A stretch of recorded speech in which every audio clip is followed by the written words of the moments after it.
हरियाणा के senior IPS अधिकारी पूरन कुमार की मौत ने पुलिस महकमे में हलचल मचा दी है। ट्रांसफर के हफ्ते भर बाद एफआईआर, रिश्वतखोरी के आरोप और फिर खुदकुशी। सुसाइड नोट में दर्ज 12 आईएएस आईपीएस अफसरों के नाम से ये मौत की पहेली उलझती जा रही है।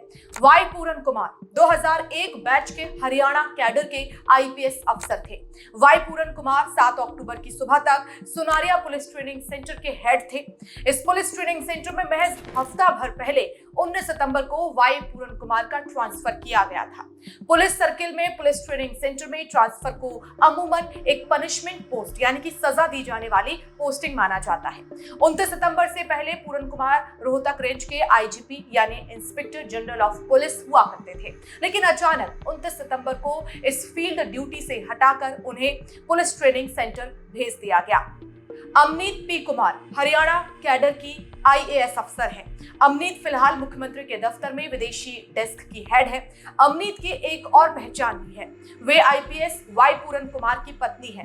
रोहतक में अर्बन स्टेट पुलिस स्टेशन है। उसी पुलिस स्टेशन में दर्ज एफआईआर की कॉपी में खुद आईजीपी यानी inspector general of police Y Puran Kumar का नाम भी दर्ज है, वो भी शराब के एक ठेकेदार से 2.5 लाख रुपए महीना मांगने के इल्जाम में।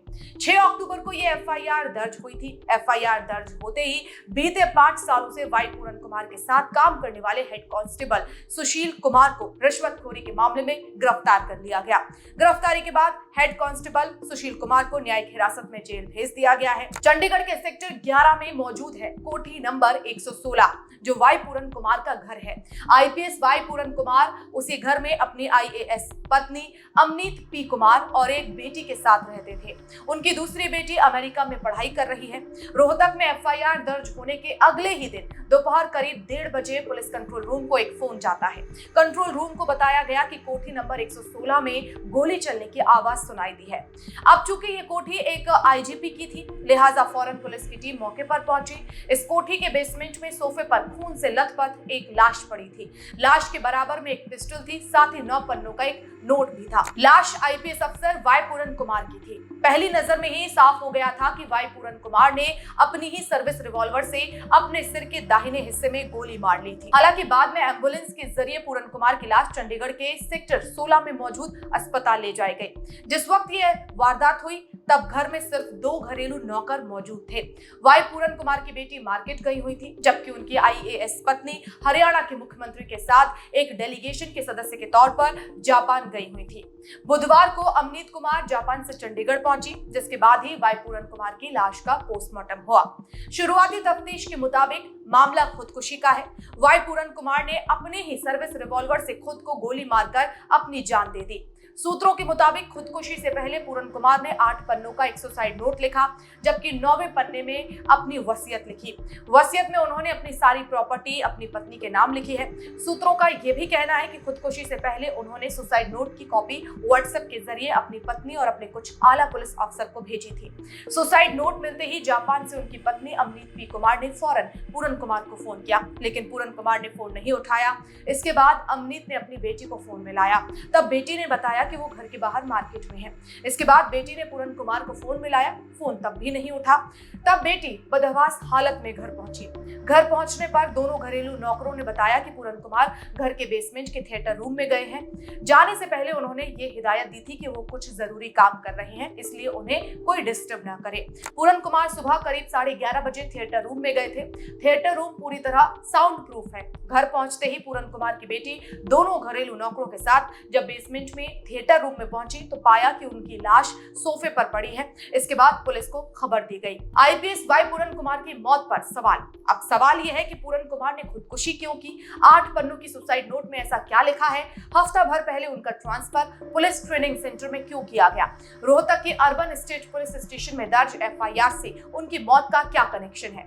एफआईआर दर्ज होने और हेड कांस्टेबल की गिरफ्तारी के 24 घंटे के अंदर अंदर उन्होंने खुदकुशी क्यों की? क्या मामला सिर्फ इस एफआईआर तक तक ही सीमित है या फिर आला पुलिस अधिकारी के खिलाफ पहले की गई पूरन कुमार की शिकायत और अदालत में दायर उनकी अनगिनत याचिकाओं का उनकी खुदकुशी से कोई संबंध है।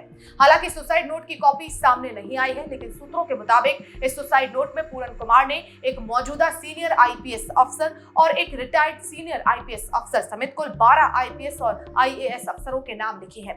इनमें 8 आईपीएस अफसर हैं और 4 आईएएस अफसर। इनमें से कुछ रिटायर हो चुके हैं जबकि कुछ अब भी सर्विस में हैं। सुसाइड नोट में एक डीजीपी रैंक के अफसर पर बेवजह नोटिस भेजकर उन्हें परेशान करने और 7 आईपीएस और 2 आईएएस अफसर पर उनके खिलाफ प्रशासनिक दखल देने और भेदभाव के इल्जाम लगाए गए हैं। सुसाइड नोट में सबसे ज्यादा इल्जाम हरियाणा के पूर्व डीजीपी पर है। सूत्रों के मुताबिक सुसाइड नोट में पूरन कुमार ने जातिवाद, पोस्टिंग में भेदभाव, एसीआर में गड़बड़ी, सरकारी आवास नहीं मिलने, रैंक के हिसाब से सरकारी गाड़ी देने में भेदभाव और कई दूसरी प्रशासनिक शिकायतों का भी जिक्र किया है। हालांकि पूरन कुमार को करीब से जानने वाले कुछ लोगों का कहना है कि रोहतक में एफआईआर दर्ज होने के बाद से ही वो परेशान थे। इससे पहले रिश्वत के इसी इल्जाम को लेकर शिकायतकर्ता ने कुछ ऑडियो और वीडियो जारी कर दिया था, जिसकी वजह से भी पूरन कुमार परेशान थे। 6 अक्टूबर को एफआईआर का दर्ज होना और उसी दिन हेड कांस्टेबल सुशील कुमार की गिरफ्तारी ने उन्हें और ज्यादा परेशान कर दिया। तो एफआईआर सामने आई है जो रोहतक के अर्बन स्टेट थाने में पूरन कुमार की मौत से एक दिन पहले दर्ज की गई थी। इस एफआईआर में दर्ज ये इल्जाम तब के हैं जब पूरन कुमार रोहतक जोन के आईजीपी हुआ करते थे। इस एफआईआर के मुताबिक एडीजी ऑफिस में तैनात हेड कांस्टेबल सुशील कुमार ने पूरन कुमार के नाम पर शराब कारोबारी से हर महीने 2.5 लाख रुपए देने को कहा था। 6 अक्टूबर को एफआईआर दर्ज होते ही हेड कांस्टेबल सुशील कुमार को गिरफ्तार भी कर लिया गया था, लेकिन गिरफ्तारी से पहले उसने इस रिश्वत कांड में वाई पूरन कुमार का नाम भी ले लिया था।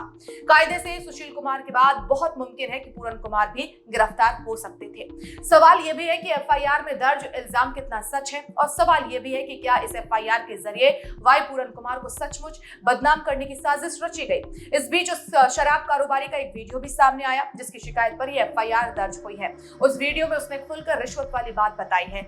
हरियाणा के पुलिस हलकों में इस बात को भी लेकर चर्चा हो रही है कि रोहतक के शराब कारोबारी ने पहली बार एडीजी ऑफिस से रिश्वत मांगने की शिकायत इसी साल जून में की थी, लेकिन तब कुछ नहीं हुआ।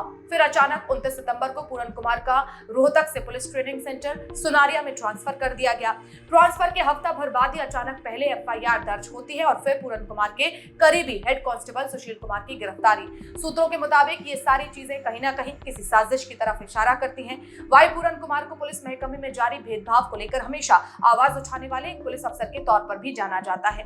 पिछले 4 सालों में पूरन कुमार ने अनगिनत बार पंजाब एंड हरियाणा हाईकोर्ट का रुख किया था। एक बार तो उन्होंने रैंक के हिसाब से सरकारी गाड़ी के अलॉटमेंट में भेदभाव करने पर विरोध जताते हुए अपनी सरकारी गाड़ी ही लौटा दी थी। पुलिस डिपार्टमेंट के खिलाफ पूरन कुमार के हाई कोर्ट जाने से उनके आला अफसर भी अक्सर उनसे नाराज रहते थे।